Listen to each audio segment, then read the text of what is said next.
Thank you for watching Live and Local KWN TV.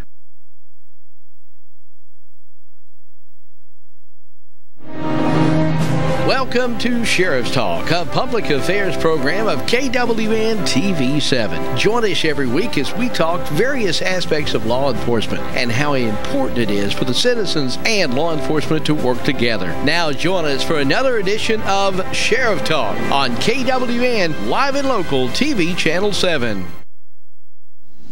And welcome into this week's edition of Sheriff Talk here on KWN. We thank you for being here. I've got Marion County Sheriff Bo Barnett with us, and also Dade County Sheriff Ray Cross here in the studio with us that we're going to be talking with today. Good day, Sheriffs. Good to be here. Good morning. And glad to have you back. I know you've been out for a few weeks. Yeah, my wife's had back problems, and she didn't want to do surgery, so she went through this compression therapy. I think a lot of people's heard of it. Mm-hmm. Oh, yeah.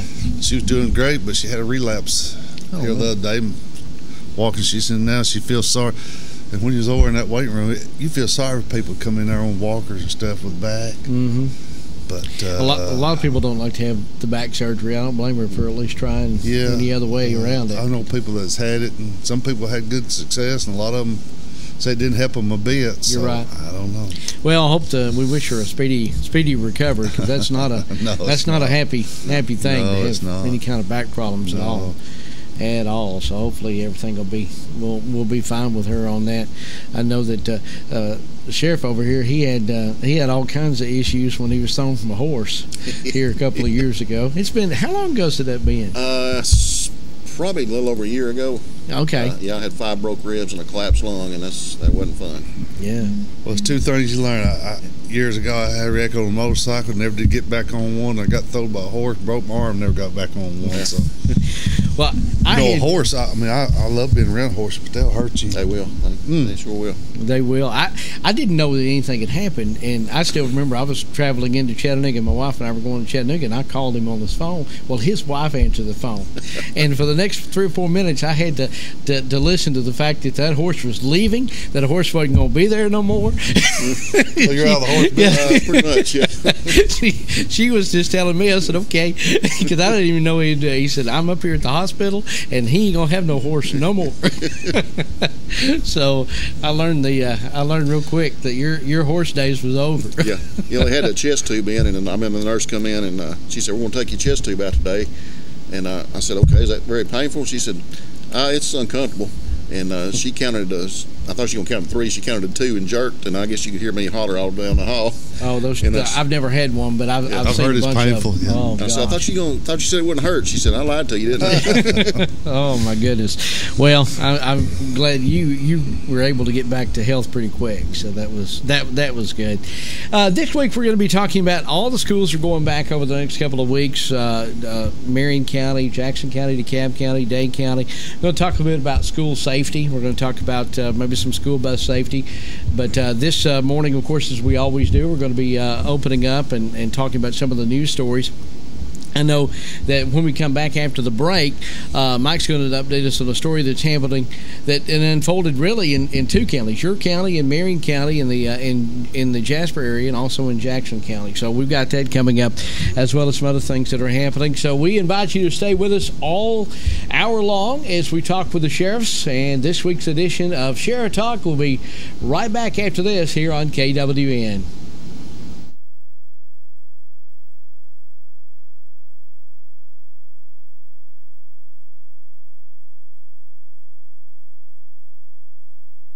Randy's Country Kitchen, open at the foot of Sand Mountain on Highway 136 West in Trenton. Open Monday through Thursday 11 to 9, Friday and Saturday 11 to 9:30, and Sunday 11 to 3:30. Enjoy the regular buffet every day and the famous seafood buffet on Friday 4 p.m. to close. Pizza, strombolis, and roasted chicken all still available at Randy's Country Kitchen. And don't forget, delivery is available too by calling 657-5330. Randy's Country Kitchen, Highway 136 West at the foot of Sand Mountain in Trenton.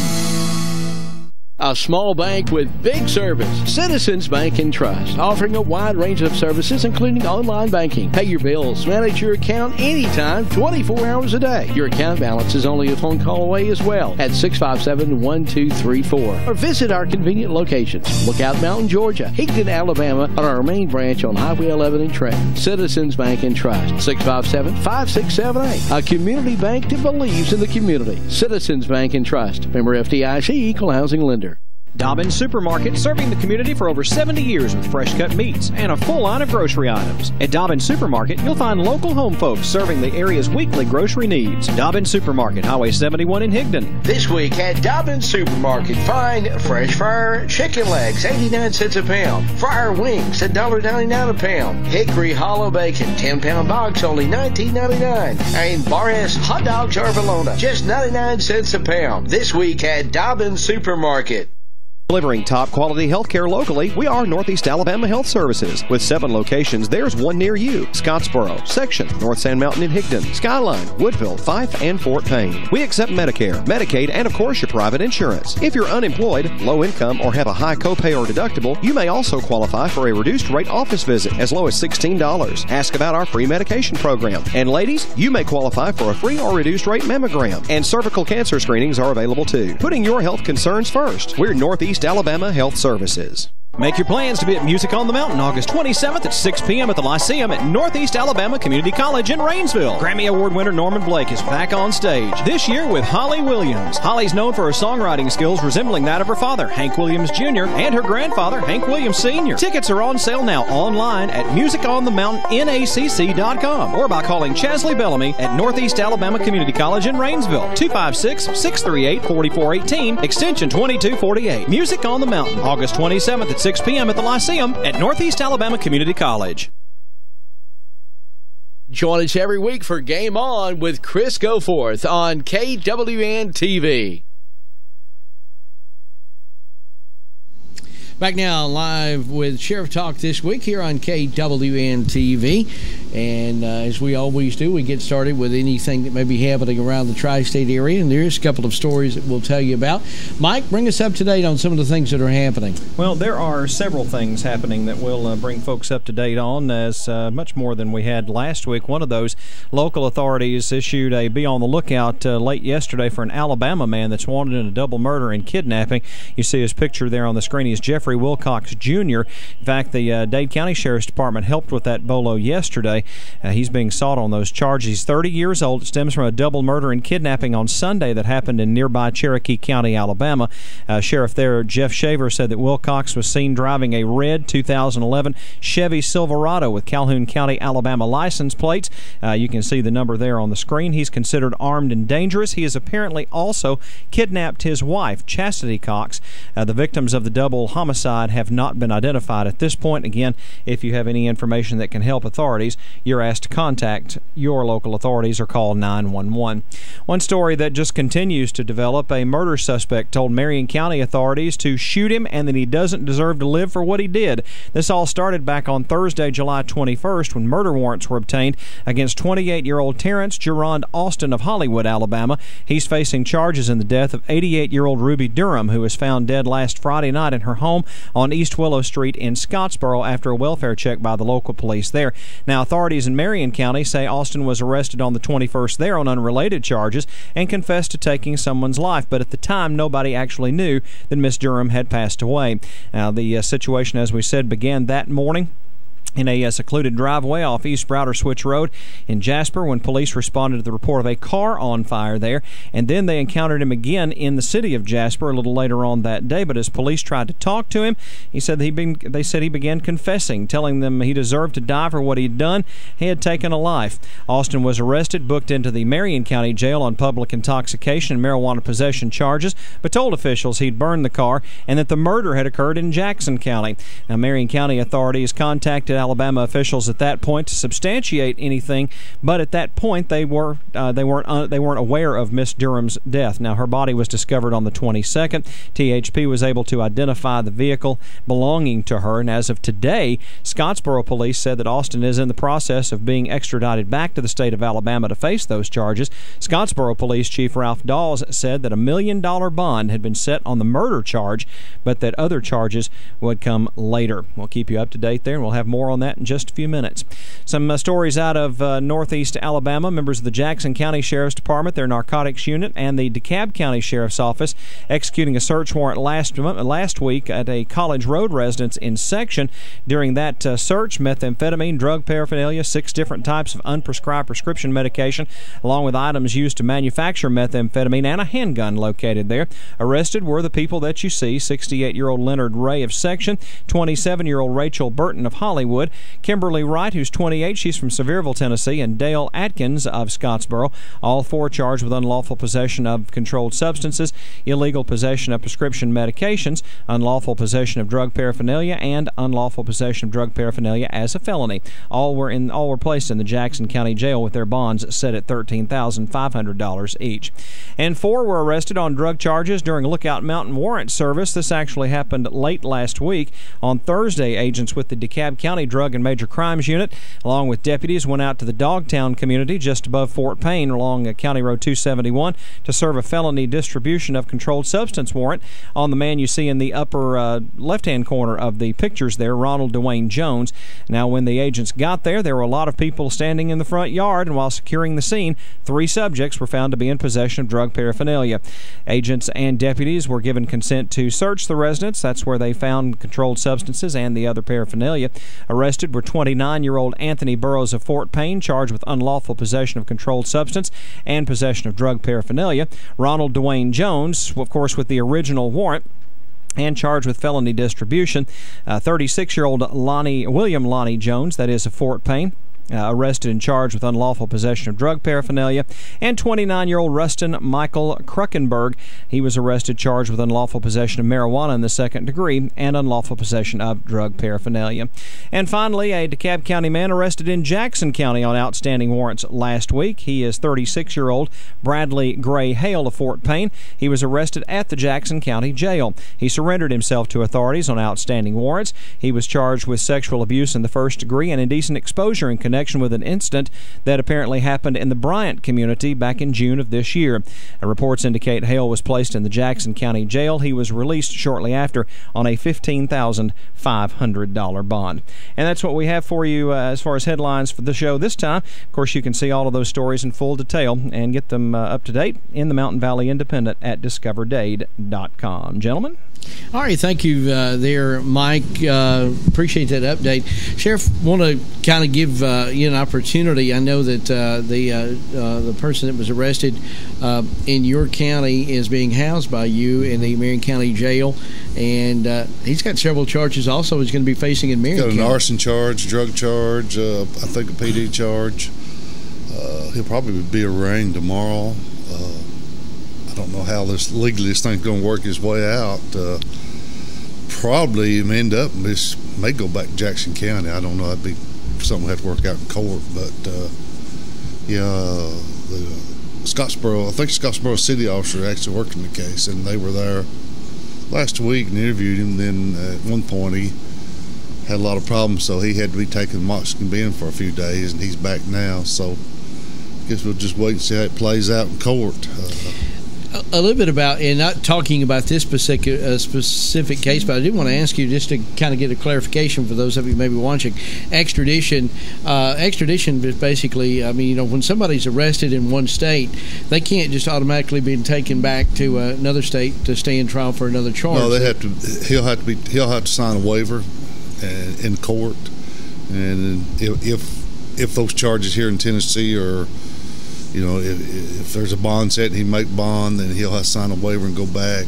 If not, if he refuses to go back, then he'll have to get a governor's warrant, and that drags on about 6 or 8 months. I've seen a couple of governor's warrants, but 90% of the people voluntarily go back because they know it's either now or later. So, but he'll have to do that in open court. And like I said, he'll probably go up for a arraignment tomorrow, and may not be a bond set. I don't know. I don't know how to work out. We've got one now, Sheriff, on arson charges. We had to get a governor's warrant on him. He refused to sign extradition. So it's a lot of paperwork to get a governor's warrant. Yeah, all that has to be sent in, actually to the governor's office, and has to be reviewed by his legal staff. And when they send them back, it's a big, pretty warrant, not like our old ugly warrants we have. Got the gold lettering and all that on it. First I ever opened up, it's about halfway scared me when you see them. Oh yeah. But it's not. It's got a funny. I mean, but it's all official. It's very official. I mean, it's got this nice gold inlaid leather and stuff. But I think we've had to do 2 or 3 in my term as sheriff. But this particular case you're talking about, Sheriff, is a case from Tennessee being extradited back to Georgia. Right. And as a matter of fact, I've had officers sitting with him up, and we had to take him to Floyd County. He's having some kind of bladder problems or some medical. And since we don't have Hutchinson anymore that has bed space, we had to send him to Floyd County. So now we're having to pay overtime for officers to sit with him until they get him released from the hospital and back here in the county, and then eventually get him extradited back to Tennessee. So he'll have to go back to Tennessee. Yeah. Okay. So basically Tennessee's trying to get extradited from Georgia back to Tennessee instead, and this would be from Tennessee too. But you can, like you said, you can waive your right, I guess, and voluntarily go back to another state that's looking for you. So they'll have to take care of the charges there in Marion County before they go back. If my officer stops somebody and they're wanted in Alabama, the officer files a fugitive justice warrant. That's what we can't hold them on the warrants in another state. We can hold them on a fugitive justice warrant. Then they go to court, and then then they wait till take it up to court. A lot of times, judge say, you're charged with fugitive justice warrant. Do you desire to go back? And if he says yes, then the fugitive justice warrant is dismissed, and they go back to Alabama, Georgia, wherever. But you can't hold on a warrant out of another state. If they're wanted, then we have to file a fugitive justice warrant to hold them. And in a lot of cases, if somebody, say in Minnesota, if somebody's wanted in Minnesota and it's a misdemeanor, it'll still come up that this person's wanted in Minnesota. Then you have to call that jurisdiction to see if they want to extradite. And a lot of times they won't. Yeah. We've had several like that. Traffic stops, and you call them. They'll say they want, and then they'll say, well, come back. Dispatch come back and say, well, wait a minute, they said within 100 miles of their jurisdiction. I mean, it gets complicated. And I guess it's costly. I mean, if you've got to go to Minnesota, and drive. Well, we got to go to Arkansas this week to get one, to bring them all the way back, come to court, plead guilty, then turn around and take them all the way back for a guilty plea. So it's just going to cost a lot of money but I mean, he's won't enter a plea, and you can't just let him enter a plea from Arkansas. You got to bring him all the way back to our court system, let him enter the plea, take him all the way back. So wow. I just get so frustrated. Oh, yeah. It's just well, I can imagine, especially in y'all's point of view, because you're setting not only been charged with enforcing the law, but you got to also do it within the constraints of your budget, right? Or try to anyway. Right. And see, sheriff's departments, and I'm sure in Georgia, same. We're in charge of going and getting everybody. Cities don't have to worry with all that. Right. We're the ones that have to. It's our responsibility. So, it's probably going to cost a couple $1,000 time. I have to send 2 officers. Yeah, we cover cities and probation, everything else, and that falls on the sheriff's. Everything budget. falls back. Wow. You're watching Sheriff Talk here on KWN. We're going to take another break. When we come back, it is back to school. We'll talk a bit about maybe some school safety coming up and getting everybody ready in the Tri-City area for another school year. As you watch Sheriff Talk, we'll be right back after this. Orchard Farm Homegrown Produce is now open in the New Salem community between the Canyon Grill and Pat's Restaurant. Stop by. We're open 7 days a week. Some of the freshest fruits and vegetables you'll find anywhere. Tomatoes, green beans, corn, peppers. The list goes on and on. It's all fresh garden produce and available now at Orchard Farm Homegrown Produce in New Salem. We're open 7 days a week, 9 a.m. until 9 p.m. And you'll find boiled peanuts and fresh produce. Orchard Farms Homegrown Produce. Call 398-1908. Every day and in many ways, thousands of men and women in law enforcement serve and protect. They keep our homes, businesses, and gathering places safe, often putting us before themselves. As we remember that, say good morning to an officer. Shake your sheriff's hand. Wave to a deputy all across this land. 'Cause they keep the law and they keep us safe out of harm's way. Night and day protecting us. Thank them today. Thank them today. just a simple act of kindness. A smile, salute, wave, or a handshake. All say thanks. Let the folks who have our backs know we have theirs too. This message from the Association of County Commissioners of Georgia and the Georgia Sheriff's Association. A time-tested financial institution equipped with the latest banking technology, the Bank of Dade, with mobile banking to fit your on-the-go lifestyle. Download our latest app today for your iPhone, Android, or tablet to bank on the go. Check your balance, pay bills, make deposits, and keep track of your account anytime and anywhere with the Bank of Dade's smartphone app. Make life easier by using today's most advanced banking technology to your advantage. Call us at 657-6842 or visit on the web at bankofdade.com. Your hometown bank since 1956, the Bank of Dade. Main offices on Highway 11 North in Trenton, and drive-thrus on Highway 11 North and Highway 136 West. Member FDIC, Equal Housing Lender. Local service and support is just two reasons to choose Affordable Computers. We build them on site using the highest quality parts, and if you need service, we do it right here in our local store, usually within 3 days. Local service and support, that's affordable. That's Affordable Computers, 2643 Battlefield Parkway, Fort Oglethorpe, Highway 58, Chattanooga. Call 706-858-5888. Please come see us. We will take care of you. Affordable Computers. Thank you for joining us, America. Joseph is in Florence, Alabama. Welcome to the Dave Ramsey Show, Joseph. Thanks for joining us, America. Samantha's with us in Seattle. Welcome to the Dave Ramsey Show, Samantha. Angie's with us in Baltimore. Hi, Angie. How are you? Thanks for joining us, America. We're glad you're here. Allie is with us in Austin, Texas. Hey, Allie. How are you? The radio home of the Dave Ramsey Show. Weekday afternoons at 1 o'clock Eastern on 1420 AM and 106.1 FM KWN. Welcome back to this week's edition of Sheriff Talk. We got Sheriff Bo Burnett from Marion County, of course, Dade County Sheriff Ray Cross with us, talking about several things. We've been, of course, talking about some of the news events that are happening in law enforcement around the Tri-State area.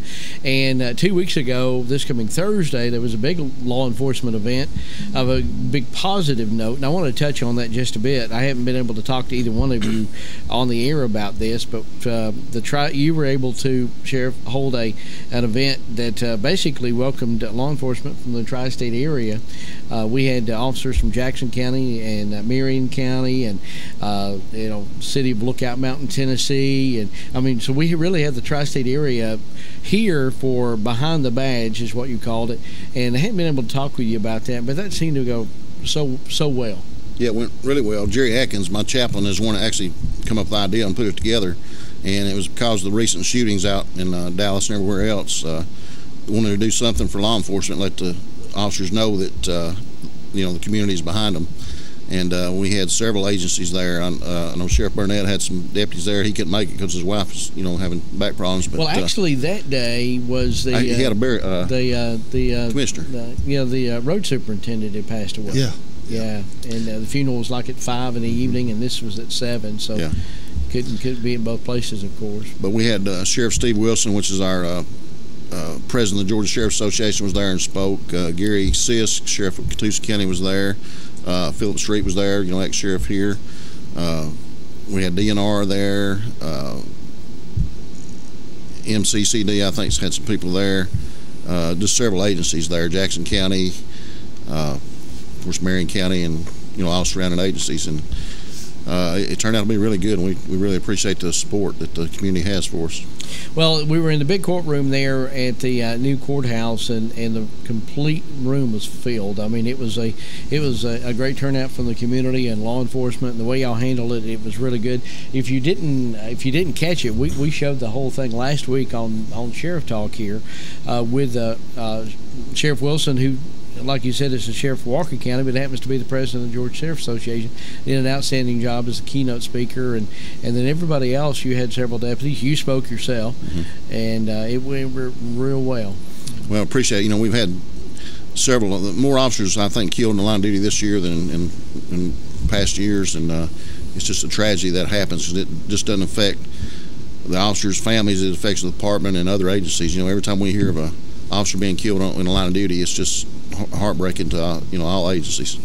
Well, Fox News was reporting, I think it was last week, a statistic that has just stood out to me, that violence against police officers is up 71% over this time last year, and that is just that's a staggering statistic to talk about. Right. Yeah, actually, I sent about 10 of my officers through a SWAT school last week. They spent 40 hours.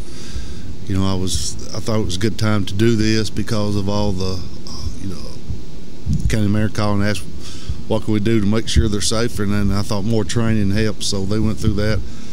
Having county officials come over and did that. Good. My guys really enjoyed the school. Tomorrow evening, the First Baptist Church there in Jasper, they called me. They're going to feed the officers, just to kind of support them. Starting at 5 o'clock, any of the deputies or any of the city officers can go by, and they're going to just give them a good meal and just say we appreciate you, and show them a little bit of support for the police officers, and that's good for them to do that. Of course, you mentioned Neil. Of course, I'm sure everybody, Neil was in the election. We actually got election Thursday, so he's still on the ballot. I don't know what's going to happen there, but I was raised up with Neil, known him my whole life, and just evidently just had a real bad heart attack and didn't survive. But election coming up Thursday. He's still, by law, he'd stay on the ballot, so I don't know what's going to happen. I know that he was over here. You brought him one day on this program. Yeah. We interviewed him. Really, really nice man, and had been not only the road superintendent, but I think he worked for the county for a long time. I think he's been with him about his whole life. Yeah, I think he started when he was real young. Been with him probably over 30 years. So I think we talked a lot about dealing with the roads and the ice and the snow during the winter time, and that's like this area with Sand Mountain and Lookout Mountain. You got South Pittsburgh Mountain, Whitwell Mountain. You got all these different roads and stuff. But he seemed to be really knowledgeable on what when he and it was really a pleasant interview. I'm glad I got to meet him. But I hate the fact that he passed away. And I know, matter of fact, I was just in Marion County yesterday in Jasper, and talked several. They're still talking about him passing away. He was known by many. Yeah, everybody knew Neil. Sure did. And been there, and he's kind of one of these elected officials. And I did not know him that well, but just by talking to the folks in Marion County, they was well respected, and they knew they called him by his first name. And that's a testament. That is good. So I always tell him his job's kind of like mine. Sometimes you wonder if you ever make anybody happy, because people, you have big rain or something, people ditch should have been cleaned out of this, and his workforce has been reduced over the years due to budgets and things, and he just didn't have the money and personnel that's been there in the past, so it's put a strain on him. And in election, I'm sure it was a pretty good election going on, so all that. And then I didn't know till this happened that he had, you actually know somebody, but you really don't know that much about him. I didn't know he'd had heart trouble in the past, but he'd had some heart problems before. So, well, and for those of you that are watching, one other thing, Bob Raines used to be the chief in Whitwell. He died. I seen it in the paper. I don't know if he was Bob. Bob was in his mid-80s, but he was a deputy, a trooper, then worked police chief in Whitwell for many years. And if anybody knows him, Bob was always a good fella. When I started out, Bob was getting close to retiring, I guess, or had been there a pretty good while. But I'd known Bob for a long time, and his wife, and just want to say he was a good man. Everybody had respect for Bob Raines. Sound like he served the citizens. I think he was actually I believe the paper said he was in World War II and maybe Korean War or the Korean War, but wow. He's going to be buried tomorrow. But it was just I always kind of liked he was always mild-mannered, but you didn't want to cross him. You seen those type of people, that's the way Bob was. But everybody respected him and liked him, so just want to mention that. I hate to hear that. It sounds like two good men from Marion County here in the last week or so. We're going to continue, and we're going to talk about some back to school safety with the sheriffs. And unfortunately, safety is a whole lot more than just riding a bus or whatever. Now it's gotten into a whole different realm. We'll take a break, and we'll have more. Sheriff Talk continues right after this.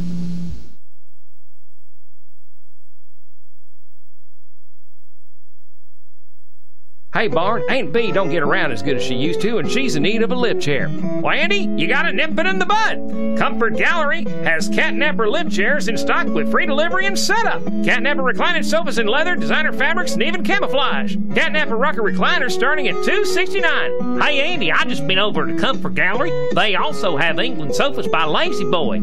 Queen-size pillow top mattress sets now $299. King-size sets just $399. Is that a fact? Surprise, surprise! Surprise! They now have free 1-year layaway and 6 months same as cash. And listen up, Andy.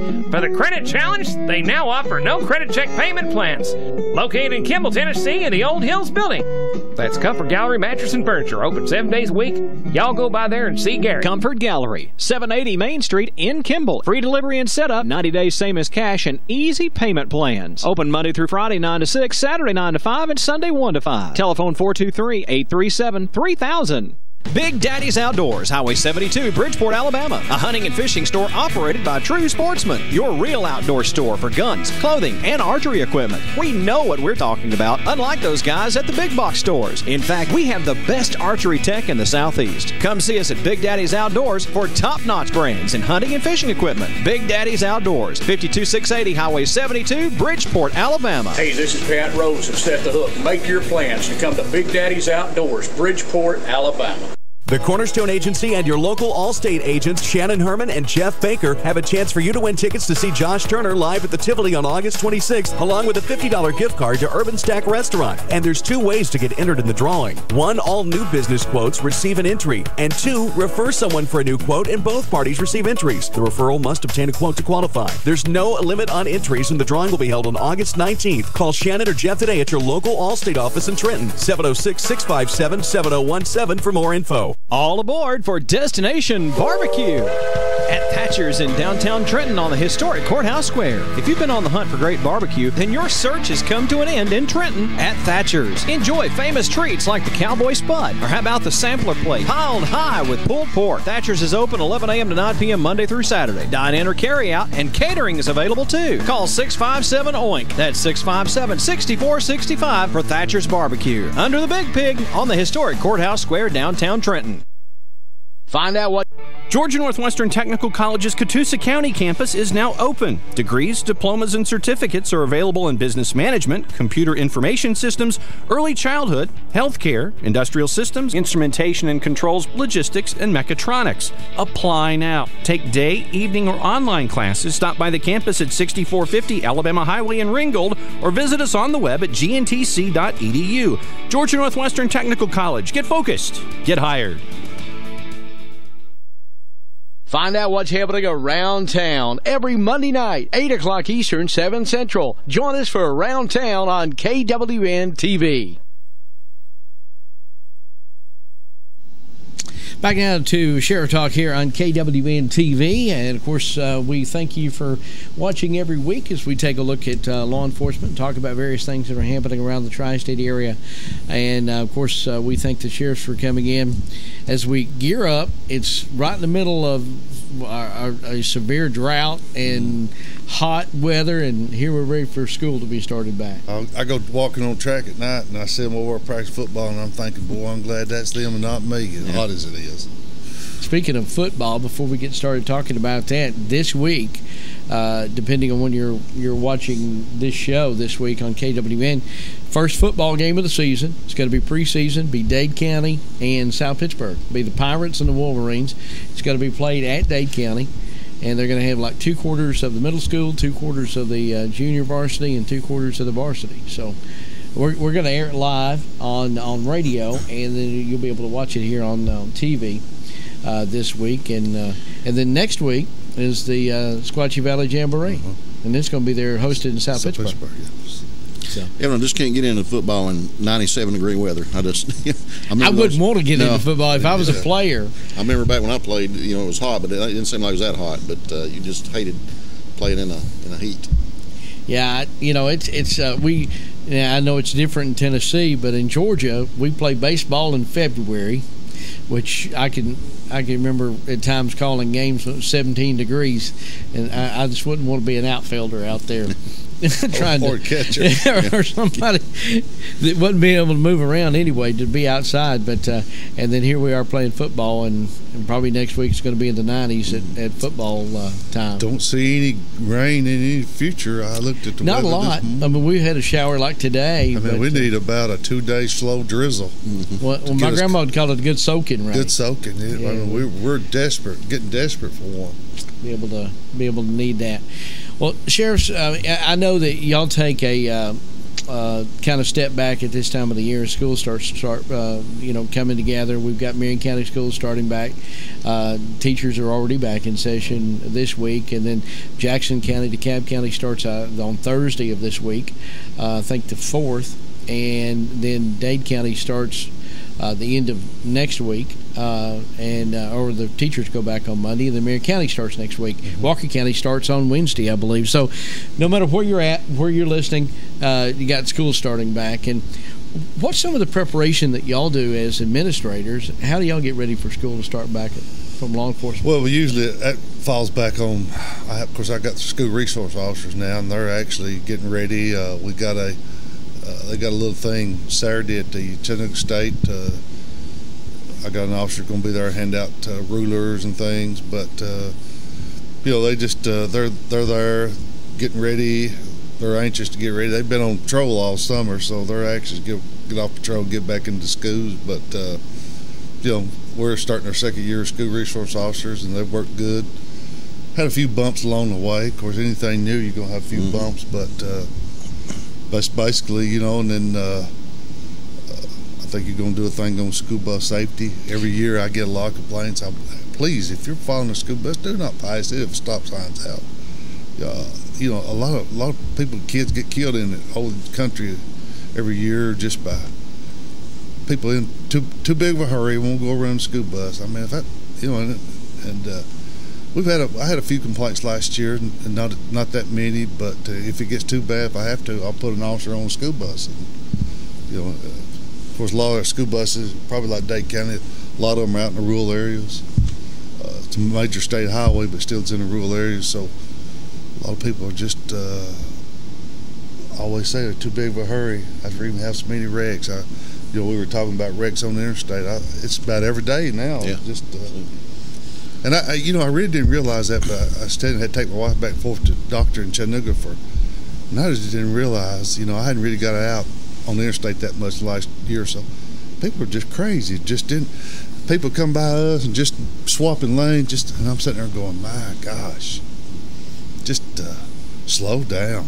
Kind of makes you want to be in a patrol car at that particular time, or a tank or something. Well, that's true. That is true. But everybody. But enforcement can't stop everything. I mean, there's no way you can have enough officers to enforce everything. But it's like everything else falls back on the public.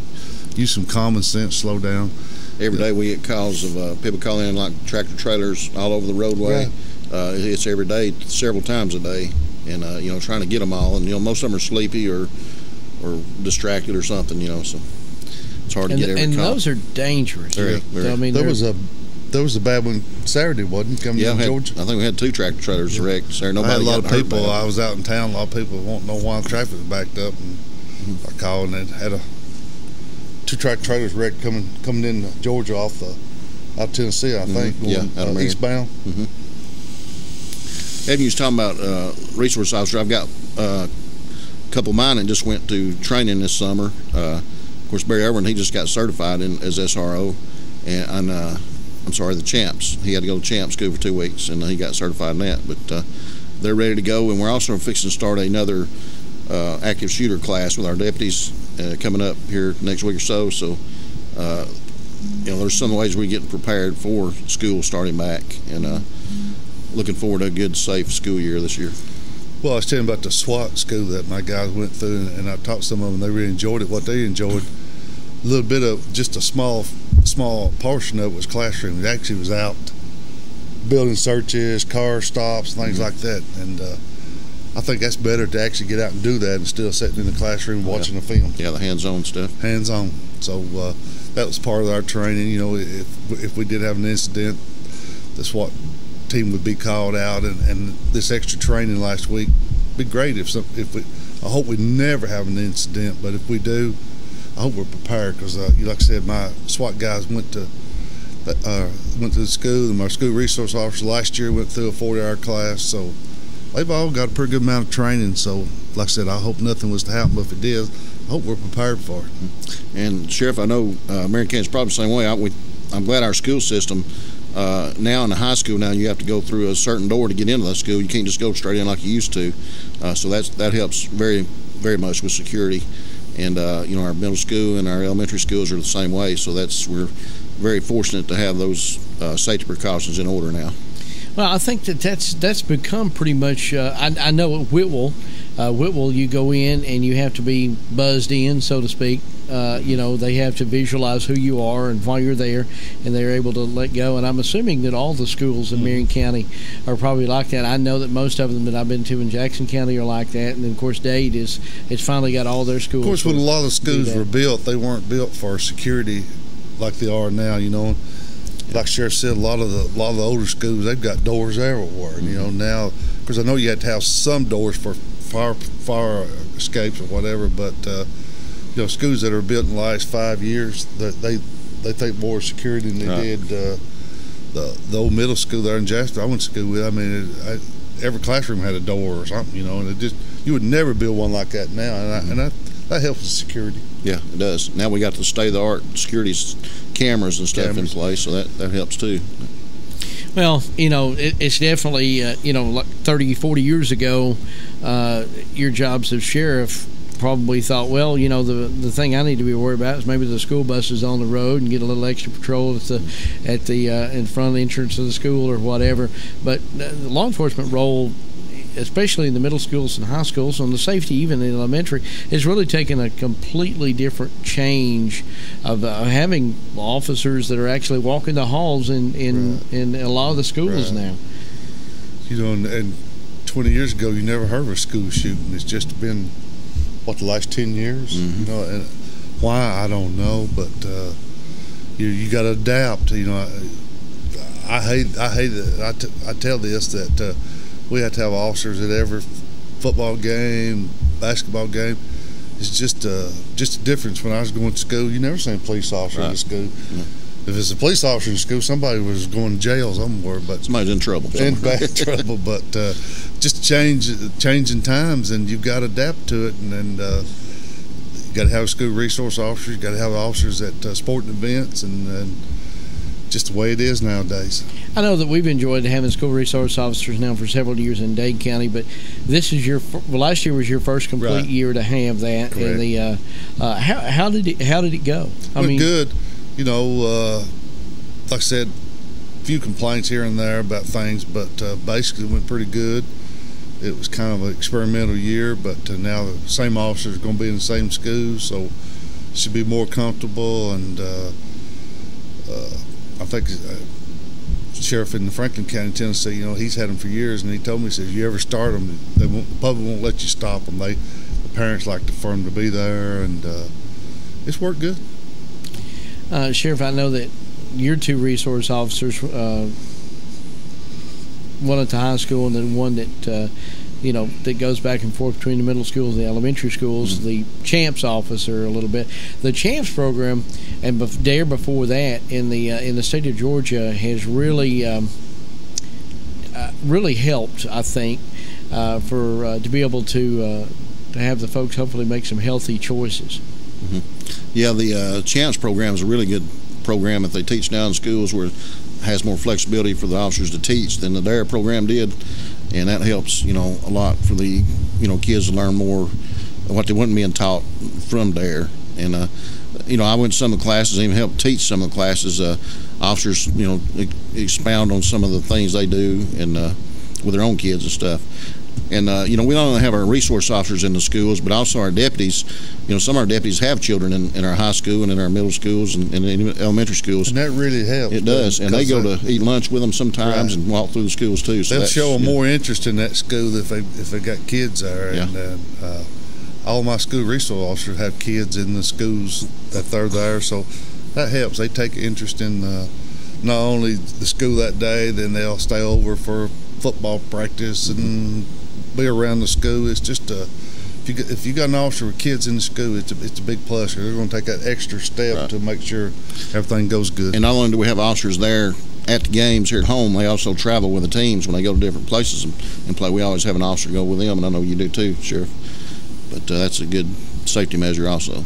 Well, it's good it's a good community involvement where an officer, like you said, they're members of the community too, and they're there and got kids in the schools, and they take the special interest. And it's a sad time in our society that you have to have officers inside the schools, but we're glad that y'all are able to afford the opportunity through the school system as well as your department and the county government's kind of working all together to provide extra officers to be able to be in the school systems, because you had to come up with the money. It's a funding thing. School board pays half and the county pays half, so we're partnering to do this. And they have the marked cars, which I want the marked cars there at the schools, because and Sheriff here can tell you that's like a neon sign flashing. If somebody had some idea trying to do something crazy, maybe if they drove through the parking lot and seen a marked patrol car there, that might deter it. So I really encourage the marked patrol cars at the schools. One thing I look around too at Chattanooga schools and schools across the other side of the mountain and stuff, I think we have some of the best kids around, and I know Marion County's the same way because our geographical area, but we don't have near the problems that these other schools have. I hope it doesn't happen, but I just want to thank our parents and grandparents for teaching these kids the right things, how to behave, and they're getting a good education. And I went to one of the can't remember what it was. It's some kind of academic thing that they had. But some of the smartest kids that I've ever seen, I just couldn't believe. They got up in front of the class and taught a class or a subject. They were, had about 10 minutes to teach it, and just the professionalism they had at that young of an age just surprised me. Just couldn't believe it. Well, that is very positive thing to hear as we head back to school. We had one of our other programs this week is reading, writing, and arithmetic that we started back for the fall season. We had all four of the principals from Dade County on. They talked about the various things that were going to be changing, and as far as those start times, we always do that every year and have them come on and talk about that. So they're excited to go back, and I know that Marion County and all the area schools can go back. And one of the biggest things that we can do is, I ain't getting kids in the school, but we have changes that are going to be taking place over the next 2 weeks, and that is the traffic. School buses back on the road, school zones are going to be back into effect, and the school zone and the safety is top priority because everybody is involved in that. If you're driving, you need to be alert. I live on the street there that goes to the Jasper Middle School, and I can tell you about traffic. It's for about an hour in the morning and an hour in the afternoon. It's packed. But the city of Jasper and South Pittsburgh and Whitwell, they work their school traffic because the school's in their city, but they're out working traffic in the morning and afternoon, plus they're out setting visibility. So, again, let me urge you, slow down. I've seen people come by the house and I stand out in the yard, going too fast because I couldn't get the car to stop them. But just slow down in these school zones, because a lot of kids where I live at walk to school because they're just a couple blocks away. And again, urge you, just slow down, take it easy, leave a little bit earlier in the morning, a little bit early, and just a few little simple things could save a lot of lives in a year's time nationwide. We've got a little school bus safety video that we want to show on our next segment, so that'll be a good way to segue into the next segment. Back to school in the tri-state area. We're visiting with the sheriff. I know, Sheriff, you're going to have to step out, but Sheriff here will stay with me. And for our last segment, we're going to be talking about school bus safety and showing a little video on that. So we'll see you next week. Okay, thank you. Right. And Sheriff, we'll be right back. That's right, brother.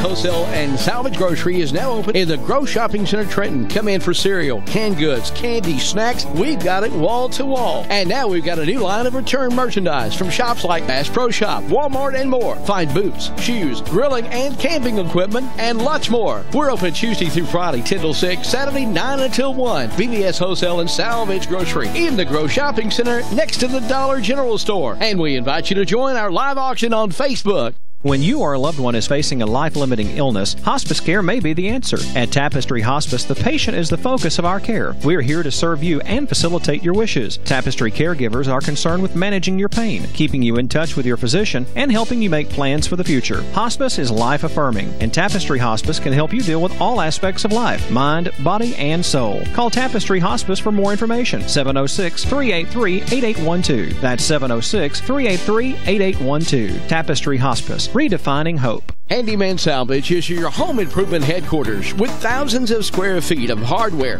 plumbing, electrical supplies, all under one roof at our new location at Highway 136 West, behind the Kangaroo, just off I-59. While you're there, check out our prices on custom-built cabinets. And we have a full selection of office supplies now at Handyman Salvage. Make sure to ask about discounts for contractors and builders. Handyman Salvage, where we sell lumber. Handyman Salvage, Highway 136 West, behind the Kangaroo, just off I-59. Trenton. Cabins to Castles is your home furnishing superstore. Now in our new location on Highway 136 West behind the Kangaroo, Cabins to Castles has everything you need to furnish your home. Bedroom and dining room suites, recliners, accessories, and more. Choose from name brands including Ashley, Catnapper, $1 Million Rustic, Coaster, and the Duck Dynasty line. Cabins to Castles, open Monday through Friday, 8:30 to 6, and Saturday, 9 to 4 at their new location, Highway 136 West behind the Kangaroo, just off I-59 in Trenton. Home is where the heart is. Get an up-close and personal look at the new look of your Chattanooga Lookouts. Check the schedule at lookouts.com. Presented by FSG Bank. Honey, you really need to see this. I need a new look. Your Chattanooga Lookouts have a new look, too. See for yourself. Check the schedule at lookouts.com. Presented by FSG Bank. I think I like it. It's Rick and Bubba on TV. Every morning at 6 a.m., every evening at 6 p.m., and every night at 11:30 on KWN TV. Back now to Sheriff Talk here on KWN. Sheriff Bo Burnett with Marion County. We thank him for taking time out of his, I know, busy day and being here and kind of updating us on what's happening with some of the things that are happening with back to school and also in your department. School bus safety. I don't know how many buses y'all run, but there's got to be a bunch all over the county. Probably. I'd say at least probably 40 or 50 running countywide. Might be more than that. I think I may be wrong, but I think Dade's got probably 10 or 12 bus routes in the county. We haven't had.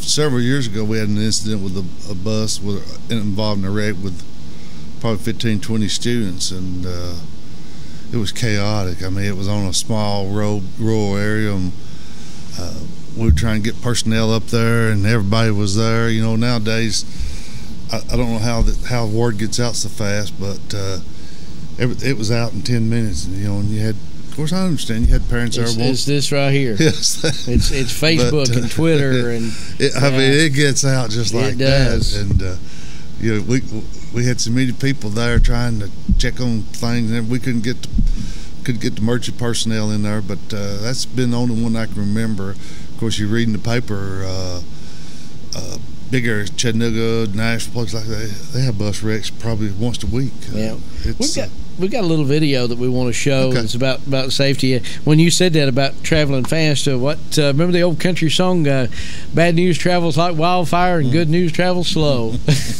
I forget what song that is, but that line comes to my mind.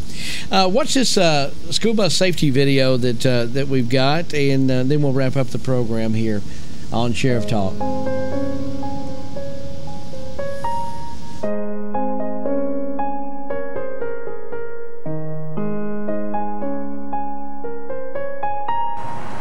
Every bus has 9 emergency exits that you should know about. The most obvious of these is the front door. To unlock the doors, look for the emergency release lever. Press firmly on the door, and it will open. Next, there are 4 window emergency exits. To make the windows open, simply lift up on the lever and push out. In the event that a bus may turn on its side, turn the latch and firmly press up. If you push hard enough, the whole latch will fall completely off and you can crawl out to safety. If you're near the back of the bus, use the rear exit door. To open it, simply lift on the lever and push the door out. Once the door is open, sit and slide. The first ones out of the bus should help the other ones evacuate quickly. Don't be afraid to accept help. The 9th exit that you probably don't know about is the driver's window. In the event of an emergency, open the window and climb out.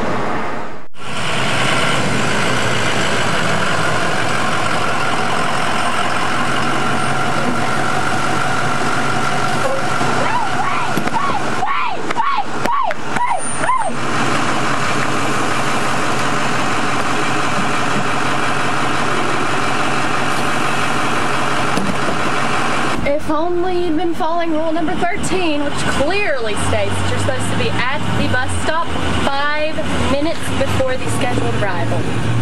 Okay. Did you see that fire the other day? Excuse me, Matthew C. Bailey. You were supposed to remain seated at all times, back to back, bottom to bottom. Oh yeah, feet to the ground. It's like, I can't even believe that. Excuse me. You're not supposed to have any gum, food, candy, or drink. No exceptions. That includes alcohol and tobacco. Bacon and cheese.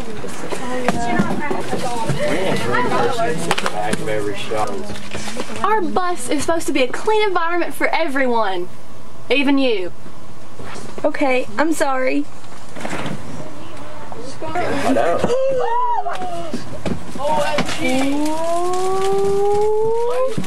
According to bus rule number 9, you are not supposed to throw any objects in or out of the bus.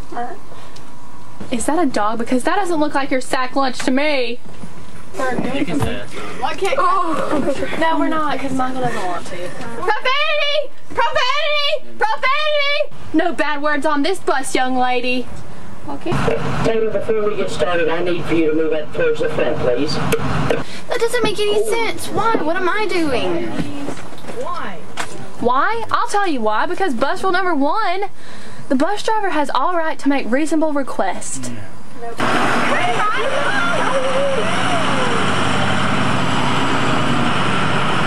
Hey, bus rule number 4 says you are supposed to be in the bus, not out in the window. Yes, ma'am.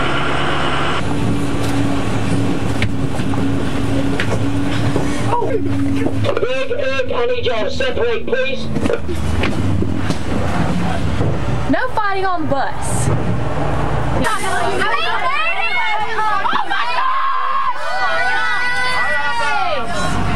You are supposed to be totally silent at the railroad crossing.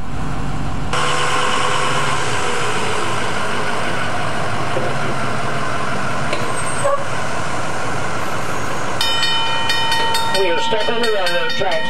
Evacuate the bus immediately. Objects on the bus. We just need to get your person outside.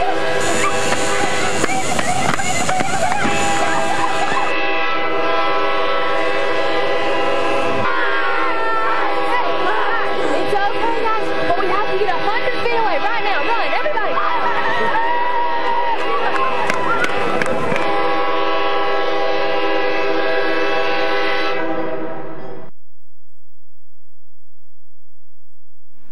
We may made it to safety this time, but had the train been any closer, we might not have made it.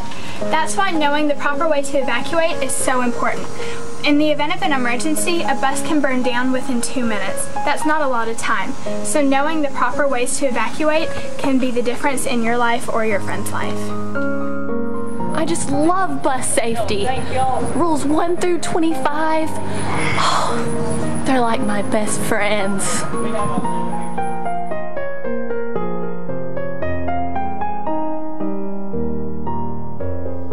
Back now to Sheriff Talk. That's a good little video. Good video. It certainly was. And talking about school bus safety. Well, Sheriff, he's already told us we had 30 seconds. We'll wrap things up. Have a safe journey back to Marion County. Appreciate it. Hopefully we'll see you next week. Okay. And school will be started back, so be careful. Watch out for the school zones and watch out for the school buses. We'll see you next week here on Sheriff Talk.